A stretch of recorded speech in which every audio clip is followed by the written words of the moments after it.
Power star Pawan Singh का बहुत बड़ा सेट सॉन्ग आ रहा है, बहुत बड़ा वीडियो सॉन्ग आ रहा है, दिल दहलाने वाला बहुत बड़ा सेट सॉन्ग आ रहा है पवन सिंह का। तो इस वीडियो में लास्ट तक बने रहिए और पवन सिंह का कट्टर फैन और चाहते हैं चैनल पे पहली बार हैं तो चैनल को सब्सक्राइब कर लीजिए। तो भाई दिल दहलाने वाला एक पवन सिंह का सेट सॉन्ग बहुत बड़ा भारी हाई क्वालिटी का वीडियो आ रहा है। यहाँ पे स्क्रीन पे देख रहे होंगे और ऐसा लुक देख के आप पवन सिंह का ये लुक देख लीजिए भाई, पागल के टाइप के इसमें लुक देखने के लिए मिलेगा। पागल के एकदम पागल का जैसा मतलब दाढ़ी रख लिए हुए और केस बड़े बड़े एकदम पागल के जैसा भेस इसमें देखने के लिए मेरे अंदाज से मिलेगा, क्योंकि आप यहाँ पे पोस्टर के अंदाज से आपको मैं अनुभव से बता रहा हूँ।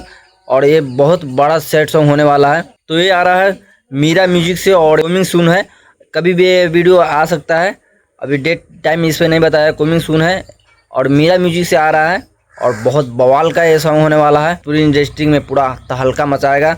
वीडियो आएगा जिस गाने का टाइटल है भगवान करस तोरा लड़का के लड़की मिलस। आज का वीडियो ये था, फिर मिलते हैं दूसरे वीडियो में दूसरे की अपडेट के साथ।